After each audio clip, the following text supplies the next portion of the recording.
우리 말씀은 히브리서 10장 10절부터 14절 합독합니다. 이 뜻을 따라 예수 그리스도의 몸을 단번에 들이심으로 말미암아 우리가 거룩함을 얻었노라.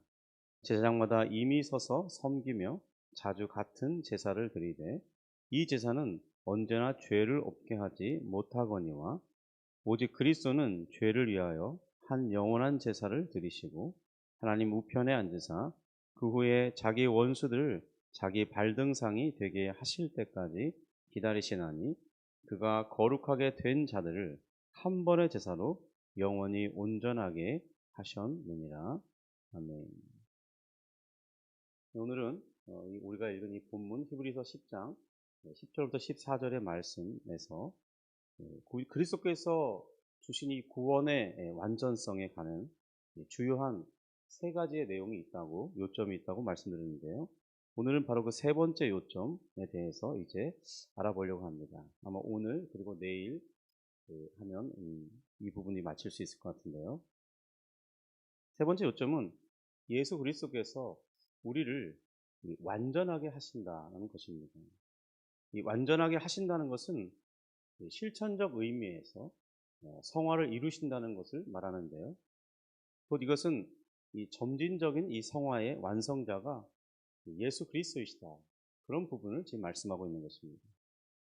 계속해서 말씀드리고 있지만은 이 성화에는 두 가지 측면이 있습니다.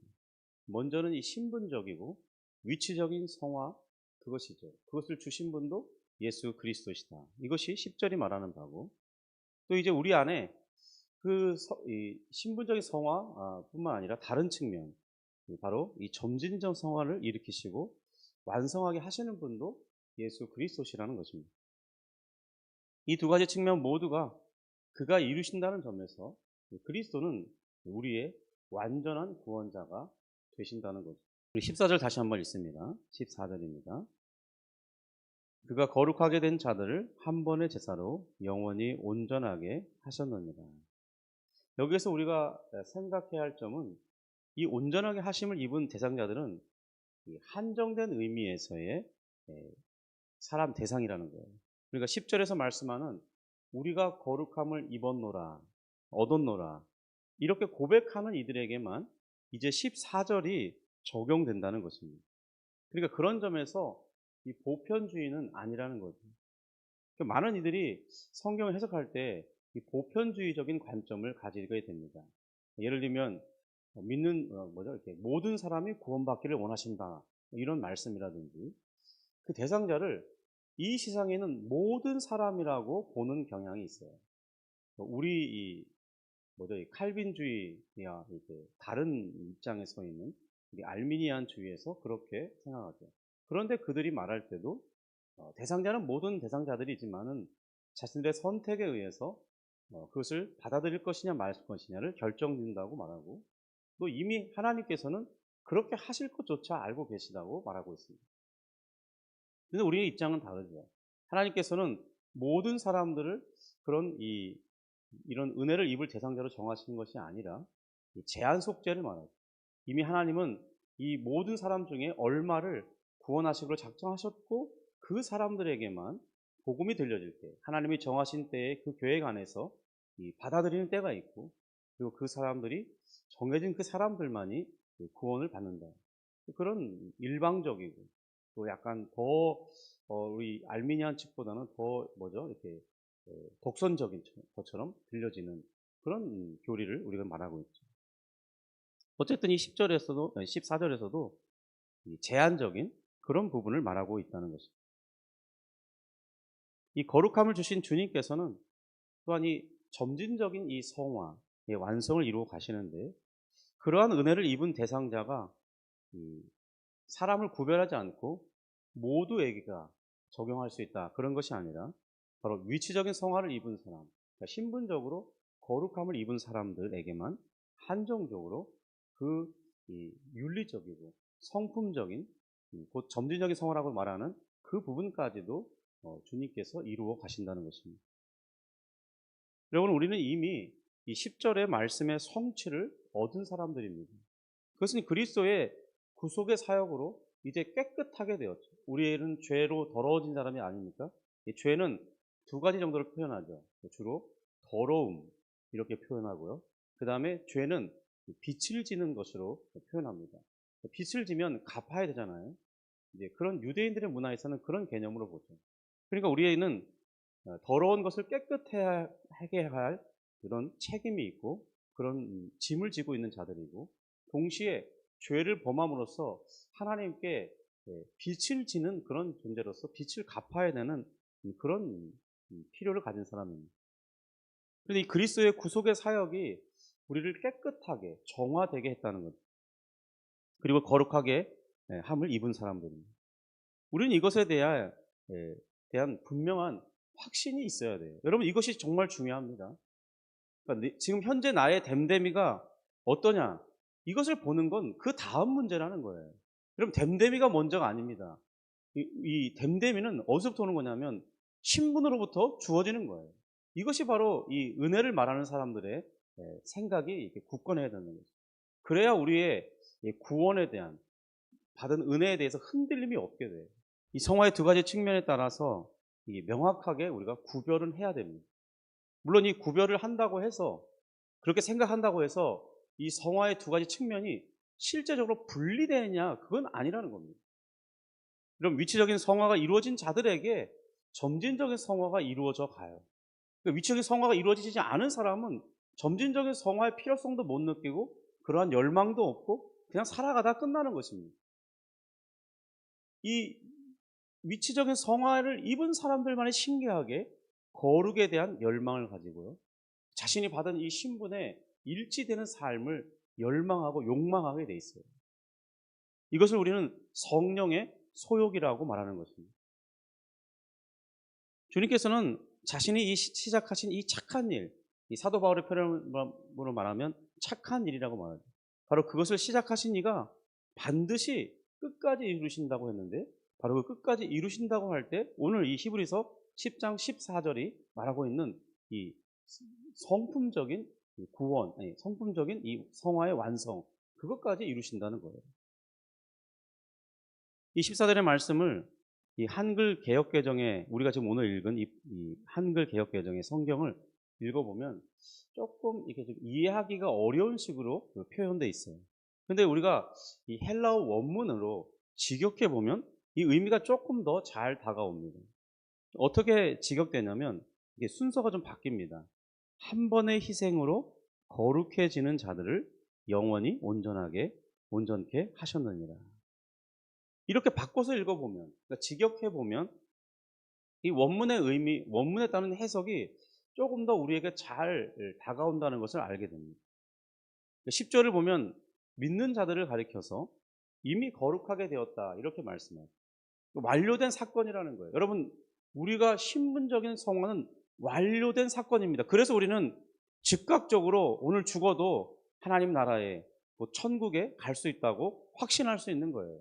여러분, 이 신분적인 성화가 우리를 이 즉각적으로 천국문에 들어가게 하는 요소가 되는 거예요.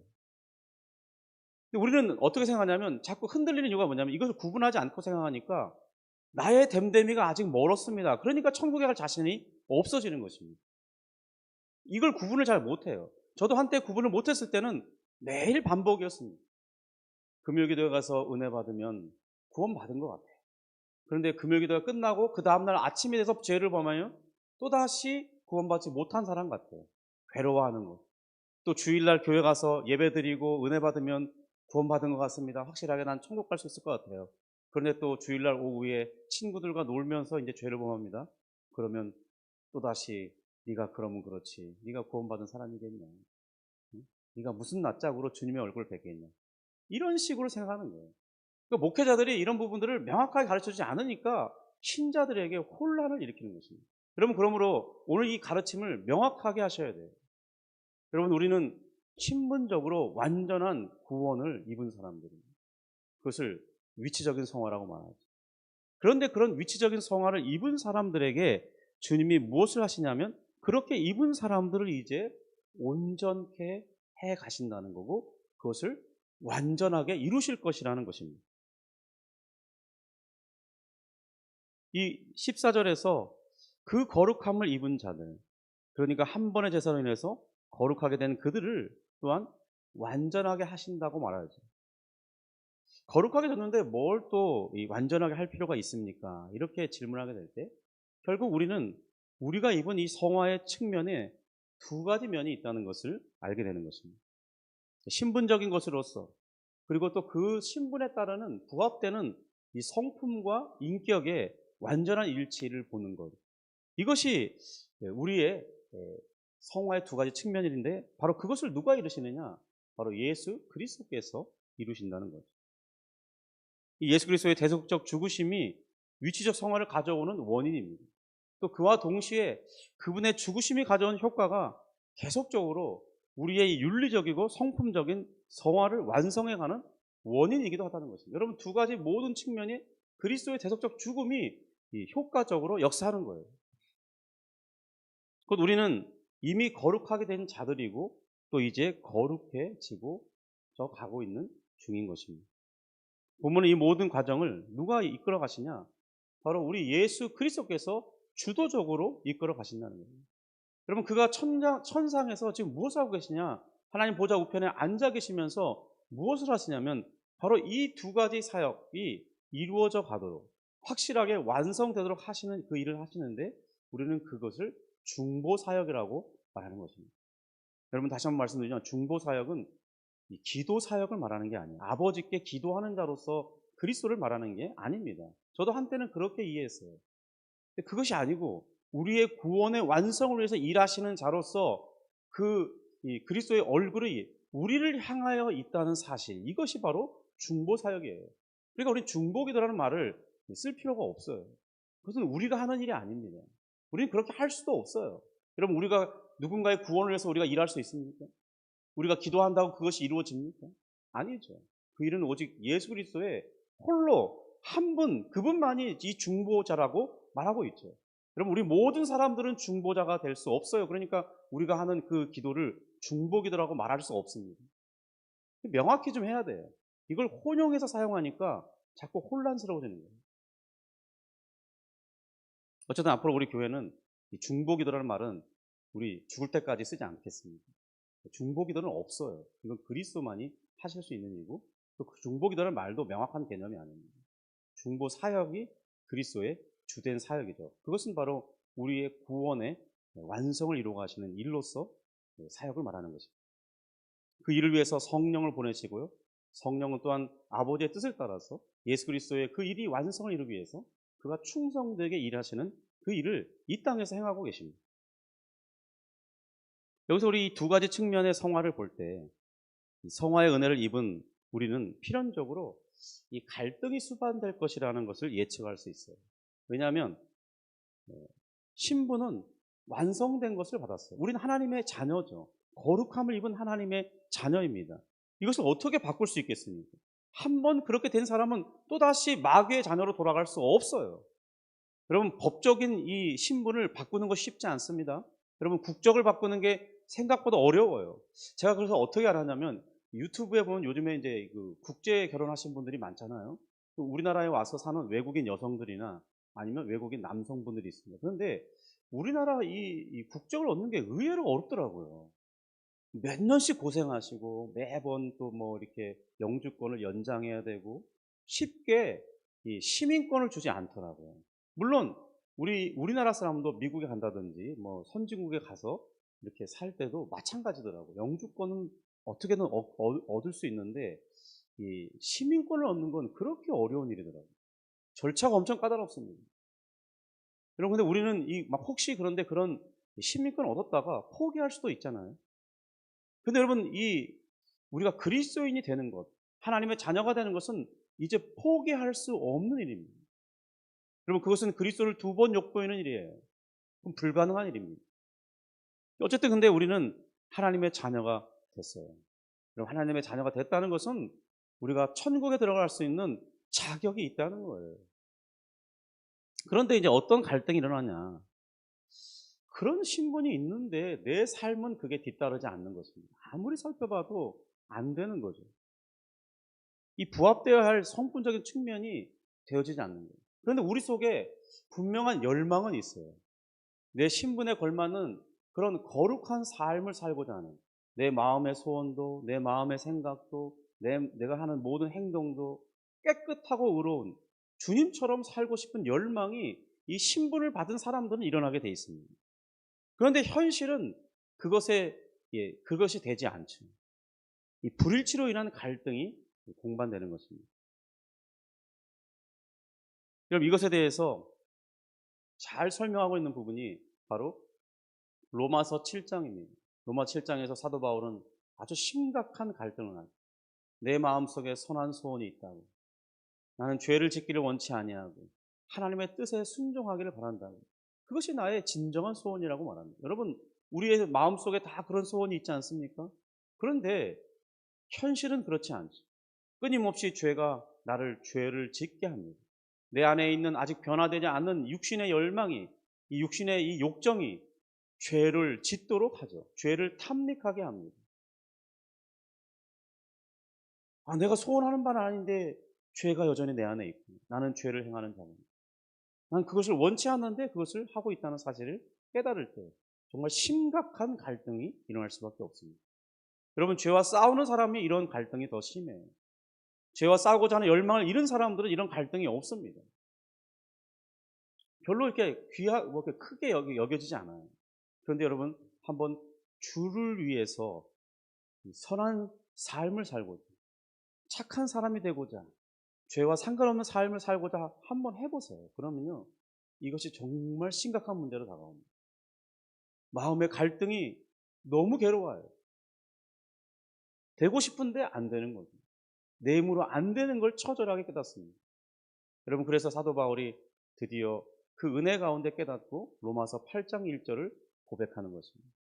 그리스도 예수 안에 있는 자는 결코 정죄함이 없는, 하나님의 심판대에서 너는 죄인이다 선포됨이 없다는 거예요. 그래서 그것을 그가 깨달은 것입니다. 이 모든 것이 다 하나님의 은혜, 예수 그리스도의 은혜로만 되어진다는 것을 처절하게 깨달은 거예요. 그래서 그는 완전하게 그리스도만을 의지하기로 결단하고 일생을 사는 동안 자신은 날마다 자신의 의지와 소욕은 죽고 그리스도를 위해서 살고자 하는 그것만을 위해서 달려가겠다고 다짐하면서 자신을 날마다 절제하며 자신을 쳐서 복종시킨다고 말하고 있습니다. 그럼 우리도 이 땅을 사는 동안 그렇게 살아가게 되는 거죠. 근데 그것이 결코 이 땅에선 이루어지지 않았습니다. 그래서 사도 바울의 빌립보서에서 말하는 것이 뭐냐면 내가 차라리 죽어서 주님 품에 있으면 좋겠다. 그 소원을 하게 됩니다. 왜냐하면 주님 품에 있으면 최소한 우리는 더 이상 육체를 이제 일순간은 버리게 되죠. 그러면 우리는 죄의 소욕을 이룰 수 없는 상태, 완전한 이 거룩함을 이루게 됩니다. 더 이상 죄가 나랑 상관이 없는 삶을 이룰 수 있어요. 그래서 여러분, 사도 바울이 주님 품에 있기를 소원하는 것입니다. 그런데 그가 더 열망한 것이 있죠. 왜 그가 주님 품에 가기를 원했습니까? 그곳에 있으면 주님의 재림을 확실하게 기다리면서 기다릴 수 있거든요. 여러분, 그가 더 바란 것은 하나님 나라의 임함입니다. 주님께서 재림하시는 그날 하나님의 나라가 임할 때 어떤 일이 일어나냐? 우리의 죽은 육체가 예수님처럼 부활의 몸을 입게 돼요. 여러분, 부활의 몸을 입는다는 것은 능력의 몸이고 영광의 몸이라고 말할 때 그 의미가 뭐냐면 죄를 완전히 이겨낼 수 있는, 그러니까 죄와 상관없는, 죄의 소원이 우리 몸속에 없는, 그래서 우리 영혼과 몸이 죄의 소원이 작동하지 않는 상태를 말하는 것입니다. 그 일이 주님의 재림하시는 그날 이루어진다는 거예요. 주님이 재림하실 때요, 모든 죽은 자들의 몸이 다 부활합니다. 그리고 하늘에 있던 그 영혼들이 자신의 부활의 몸을 찾아 다 일치하는, 재결합하는 놀라운 새로운 창조의 역사가 일어나요. 그리고 이제 온전한 그 상태에서 우린 드디어 하나님 나라에 들어가서 지금 이렇게 우리가 만질 수 있는 이런 실현된 하나님 나라에 들어가서 우리는 온전한 몸, 오늘 여기서 말하고 있는 주님께서 이 성품에 완전하게 하시느라 그 상태가 실현된 상태에서의 삶이 드디어 사라지게 되는 거죠. 그리고 그 삶이 영원히 유지된다는 거죠. 여러분, 이것을 열망할 수 있기를 바랍니다. 여러분, 이것은 신자들의 소원이 되어야 됩니다. 그리고 이 땅에서 그 소원을 가진 자로서 오늘 여기서 연습한다는 생각을 하는 거예요. 여러분은 연습하니까 연습하는 운동선수는 연습할 때는 실수해도 문제가 없잖아요. 연습에서 실패하면 실수하면 교정의 단계를 거치고 더 잘하기 위해서 그러니까 B 클래스에 있는 사람은 A 클래스에 있는 사람이 되도록 훈련하면 되는 것이죠. 그리고 A 클래스에 있는 사람들은 이제 프로 선수로 발탁돼서 그가 현역으로 뛰면 되는 거예요. 마치 그런 것처럼 우리는 일생을 연습하는 훈련생으로 살아가는 거예요. 그래서 연습하다 실패하고 실수해도 책망이 없는 것입니다. 더 잘할 수 있도록 이렇게 교정하고 저렇게 교정하고 주님께서 우리에게 훈련의 코치가 되어서 성령님께서 우리를 그렇게 살도록 격려하시는 자가 되어서 능력 주시는 자가 되어서 우리를 이끌어 가십니다.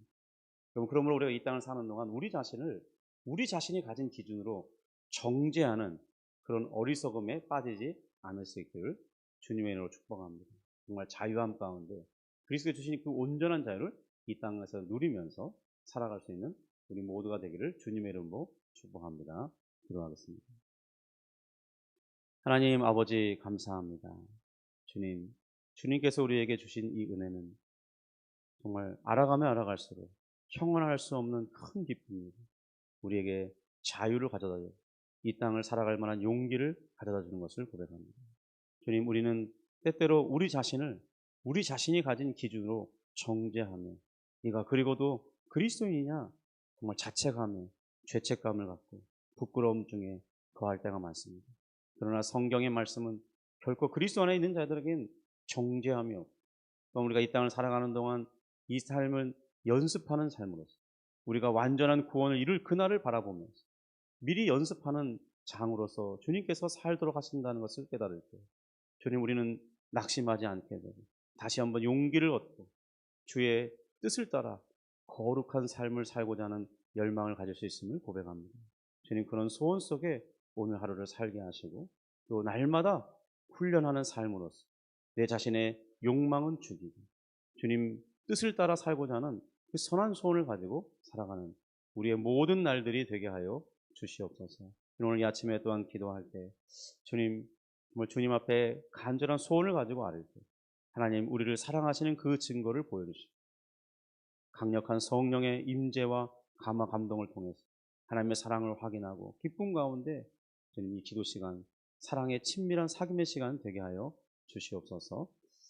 또 하나님 오늘 이 선교 일들이 잘 진행되고 모든 사람이 만족한 결과를 얻을 수는 없겠지만 선한 결과 속에서 앞으로 또 4년을 잘 이끌어가는 좋은 지도자들이 곳곳마다 많이 세워지게 하시고 그들이 세우는 이 정책들이 나라를 바르게 이끌고 또 소외된 사람들, 힘든 사람들 그들을 위로해주고 또 살 소망을 얻게 하는 좋은 역할들 감당하도록 이끌어 주옵소서. 예수님의 이름으로 기도합니다.